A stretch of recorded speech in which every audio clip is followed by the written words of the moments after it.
بسم اللہ الرحمن الرحیم۔ وضو میں کچھ سنتیں ہیں، کچھ فرائض ہیں اور کچھ واجبات۔ تو ان میں جو وضو کی سنتیں ہیں وہ یہ ہیں کہ نیت کرنا، پہلے بسم اللہ سے وضو شروع کرنا، دونوں ہاتھوں کو گٹوں تک 3 بار دھونا، پہلا دایاں اور پھر بایاں ہاتھ دھونا، دانتوں میں مسواک کرنا کم سے کم 3 بار، دائیں بائیں اوپر نیچے کے دانتوں پر، دائیں ہاتھ سے پانی دے کر 3 بار کلی کرنا،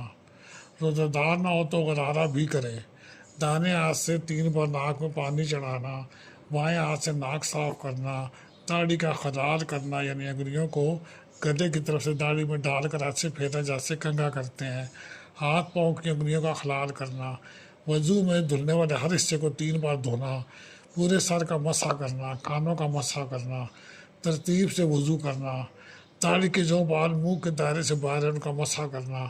وضو میں دھلنے والے حصوں کو پے در پے دھونا یعنی ایک حصے کے سوکھنے سے پہلے دوسرے حصے کو دھونا۔ بعض باتوں میں فقہا کی رائے مختلف ہے کہ یہ سنت ہے یا مستحب، مثلاً نیت کرنا، مسواک کرنا، ترتیب سے وضو کرنا، ان امور کو بعض نے مستحب قرار دیا ہے اور بعض نے سنت۔ راجح یہ ہے کہ یہ سنت ہے، اس وجہ سے تعداد میں فرق آ جاتا ہے، اس میں کوئی اختلاف کی بات نہیں ہے۔